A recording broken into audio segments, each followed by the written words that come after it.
Assalamualaikum warahmatullahi wabarakatuh. Selamat siang adik-adik siswa yang Pak Guru banggakan. Pada hari ini kita melaksanakan PLS, pengenalan lingkungan sekolah, yang pelaksananya secara daring, yaitu belajar dari rumah.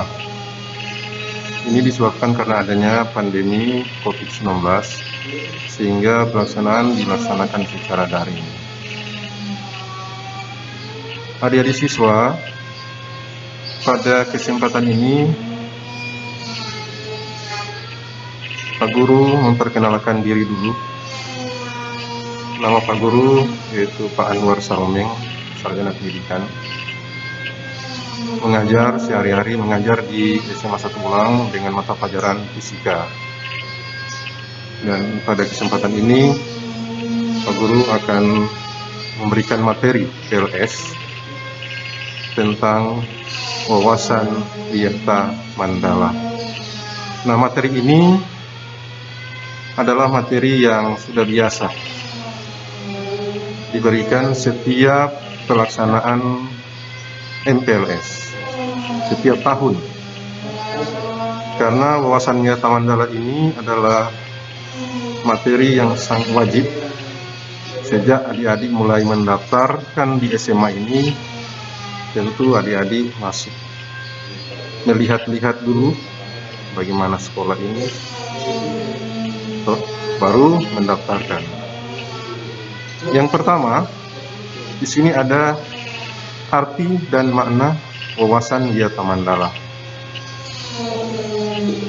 Yang pertama, kita akan belajar dulu tentang arti. Kira-kira apa itu wawasan Wiyata Mandala? Nah, di sini kalau kita artikan satu-satu, wawasan adalah suatu pandangan atau sikap yang mendalam terhadap suatu hakikat. Wiyata adalah pendidikan, dan Mandala adalah tempat atau lingkungan. Nah, kalau kita artikan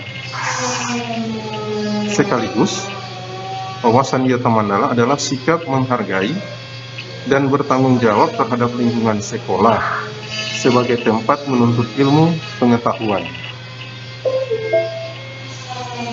Jadi, sikap menghargai dan bertanggung jawab terhadap lingkungan sekolah sebagai tempat menuntut ilmu pengetahuan.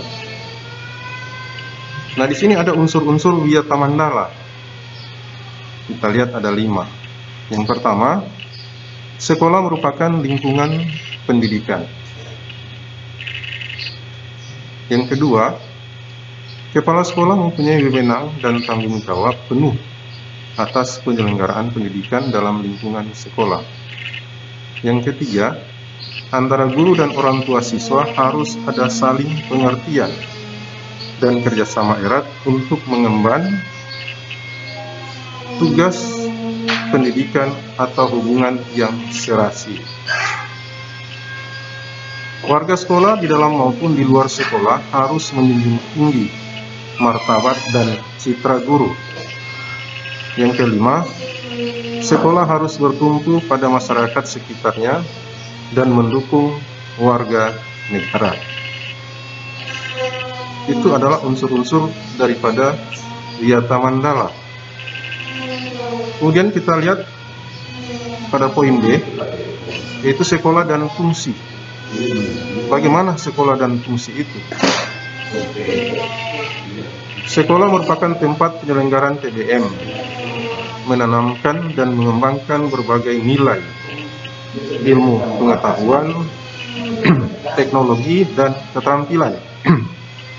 Sekolah merupakan lembaga pendidikan formal, tempat berlangsungnya proses belajar mengajar atau PBM untuk membina dan mengembangkan. Jadi di sekolah itu adalah proses berlangsungnya PBM, untuk membina dan mengembangkan, yaitu yang pertama ilmu pengetahuan dan teknologi, yang kedua pandangan hidup atau kepribadian, yang ketiga hubungan antara manusia dengan lingkungan atau manusia dengan Tuhannya, yang keempat kemampuan berkarya. Kemudian kita datang pada fungsi sekolah. Fungsi sekolah adalah sebagai tempat masyarakat belajar karena memiliki aturan atau tata tertib kehidupan yang mengatur hubungan antara guru, pengelola pendidikan siswa dalam PBM atau proses belajar mengajar untuk mencapai tujuan pendidikan yang telah ditetapkan dalam suasana yang dinamis.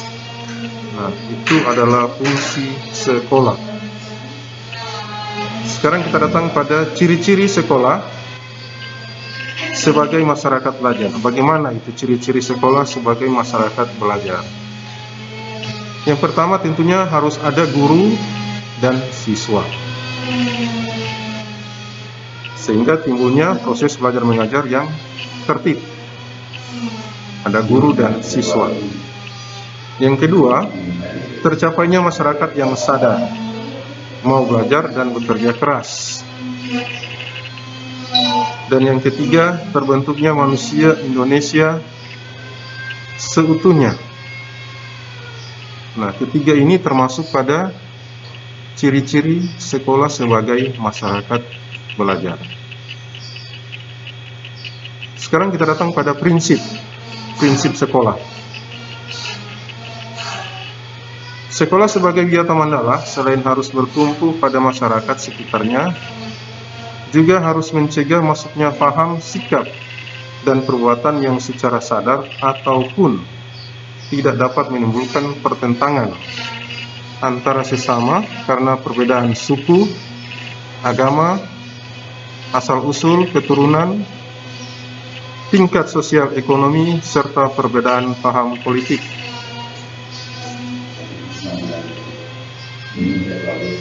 Sekolah tidak boleh hidup menyendiri, melepaskan diri dari tantangan sosial budaya dalam masyarakat tempat sekolah itu berada. Sekolah juga menjadi suri teladan bagi kehidupan masyarakat sekitarnya, serta mampu mencegah masuknya sikap dan perbuatan yang akan menimbulkan pertentangan. Untuk itu, sekolah harus memiliki prinsip-prinsip sebagai berikut. Yang pertama, sekolah sebagai wadah atau lembaga yang memberikan bekal hidup.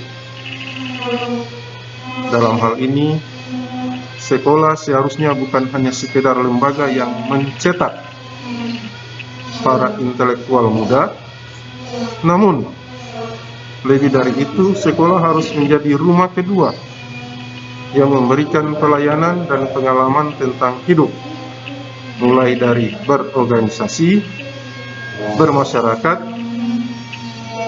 bersosialisasi,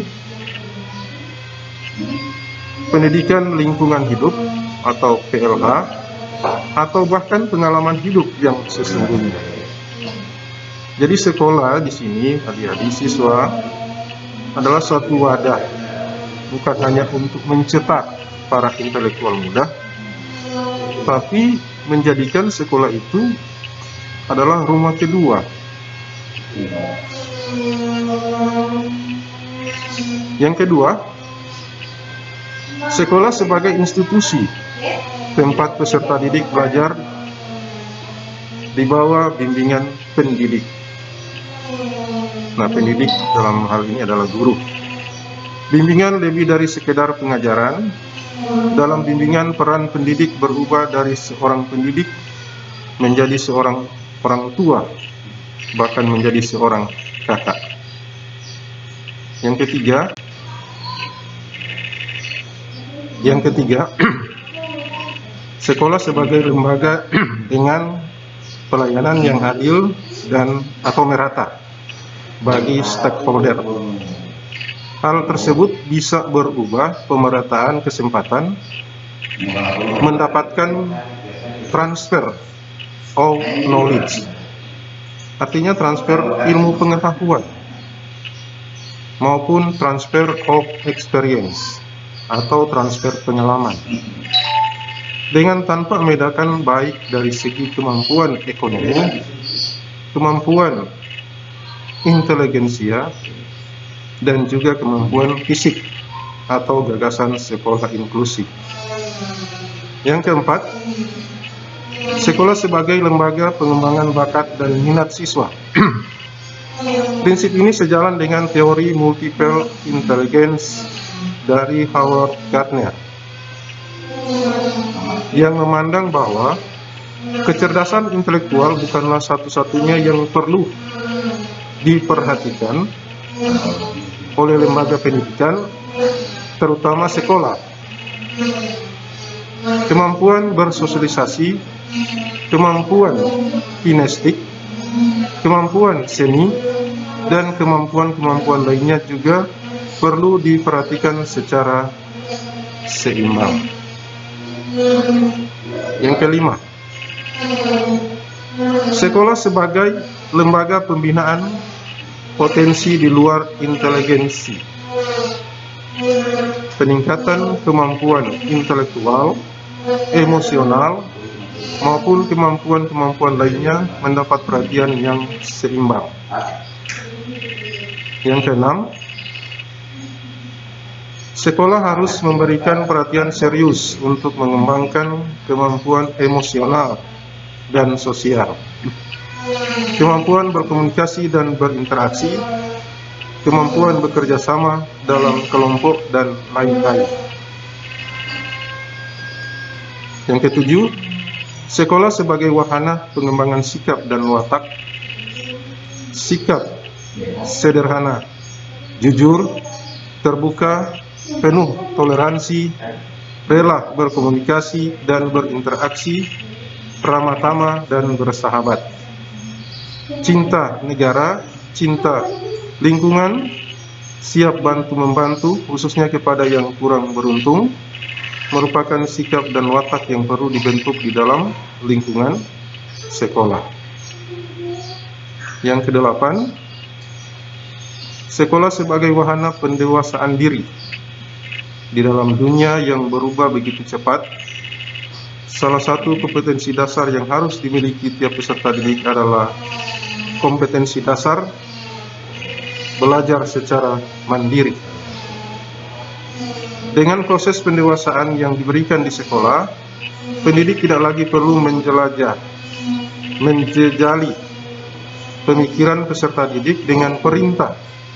Lebih dari itu, peserta didik akan mendapatkan sesuatu yang jauh lebih besar ketika ia mencari dan mendapatkan apa yang ia butuhkan untuk hidupnya. Yang kesembilan, sekolah sebagai bagian dari masyarakat belajar atau learning society. Sekolah bukan hanya sebagai tempat pembelajaran bagi peserta didik, namun juga seharusnya sekolah mampu menjadi pusat pembelajaran bagi masyarakat di lingkungan sekitarnya. Kemudian kita datang pada penggunaan sekolah. Sekolah sebagai suatu lembaga pendidikan yang diperuntukkan sebagai tempat proses kegiatan belajar mengajar tidak diperbolehkan dijadikan sebagai tempat. Jadi di sini sekolah sebagai lembaga pendidikan, yaitu proses kegiatan belajar mengajar, tidak diperbolehkan dijadikan sebagai tempat. Satu, ajang promosi atau penjualan produk-produk perniagaan yang tidak berhubungan dengan pendidikan. Nah, itu tidak boleh. Yang kedua, sekolah merupakan lingkungan bebas rokok bagi semua pihak. Jadi adik siswa, di sini yang kedua, sekolah merupakan lingkungan bebas rokok bagi semua pihak. Yang ketiga, penyebaran aliran sesat atau penyebarluasan aliran agama tertentu yang bertentangan dengan undang-undang. Yang keempat, propaganda politik atau kampanye.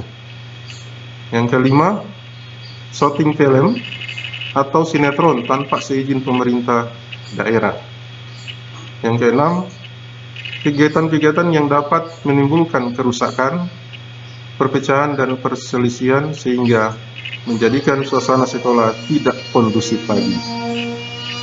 Nah, ini ada 6 ya yang tidak diperbolehkan di sekolah. Karena sekolah itu hanya untuk proses kegiatan belajar mengajar. Sekarang pada bagian G, penataan biota mandala dalam upaya ketahanan sekolah. Ketahanan sekolah lebih menitik beratkan pada upaya-upaya yang bersifat preventif atau pencegahan.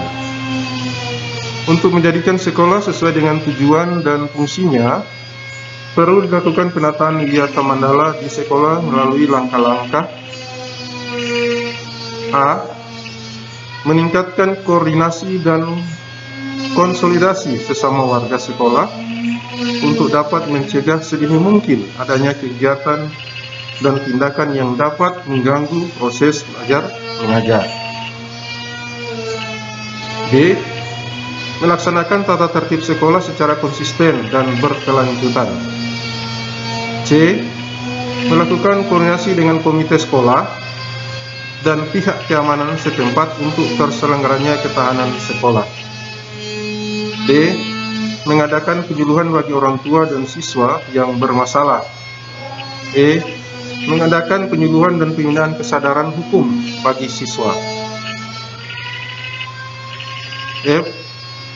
Pembinaan dan pengembangan keimanan, ketakwaan, etika bermoral Pancasila, kepribadian sopan santun dan berdisiplin. G.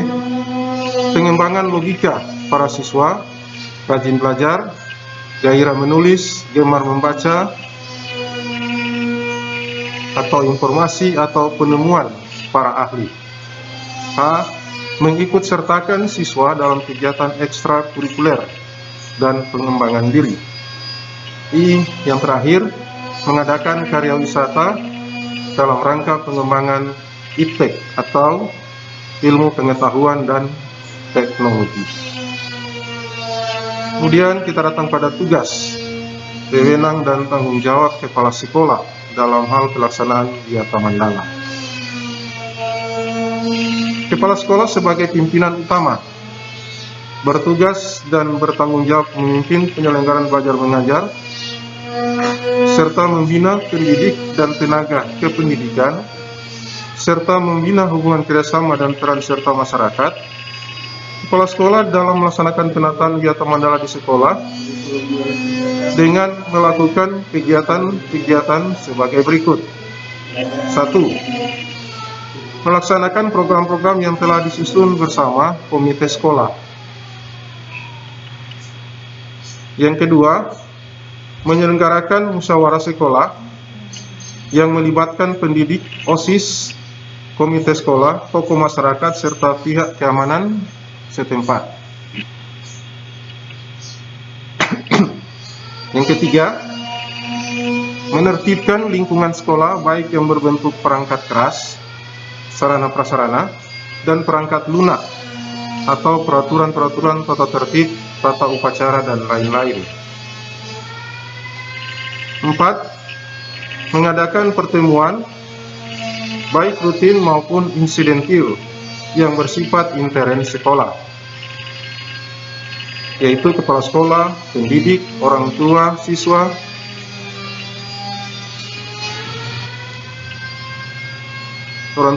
dan siswa.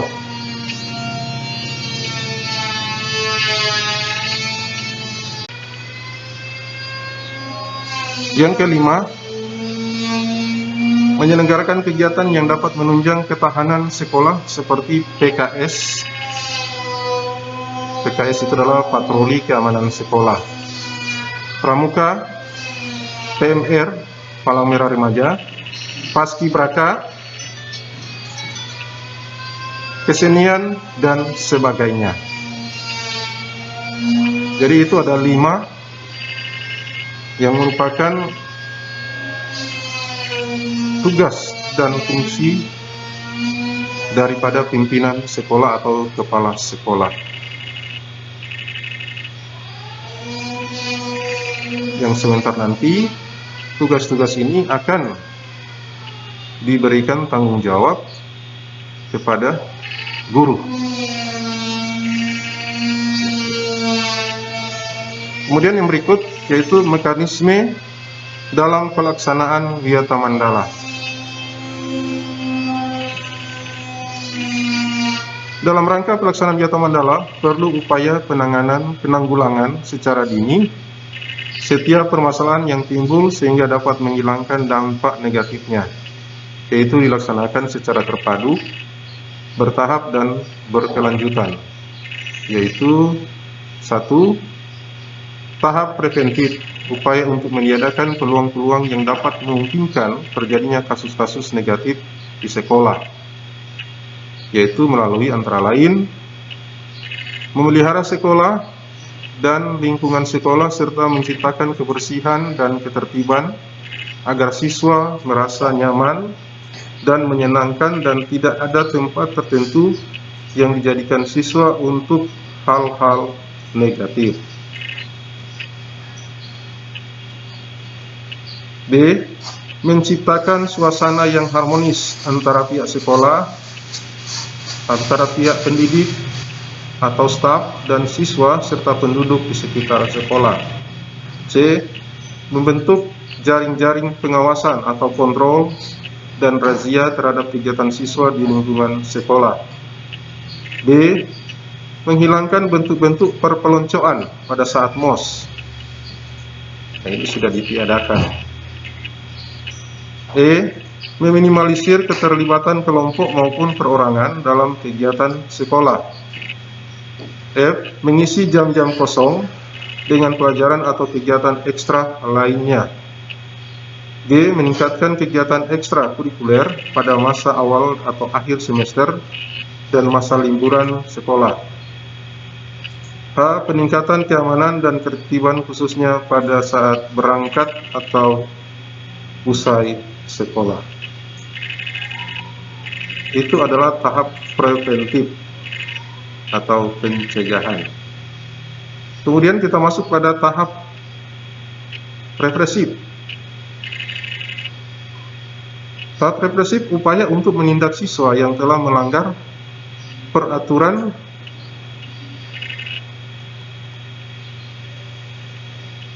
dan tata tertib sekolah.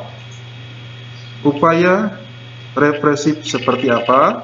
Yaitu A. Mendamaikan para pihak yang terlibat perselisihan berikut orang tua atau pendidik pembinanya. B. Membatasi areal tempat terjadinya aksi. C. Menetralisir isu-isu yang berkembang dan mencegah timbulnya isu-isu baru. D.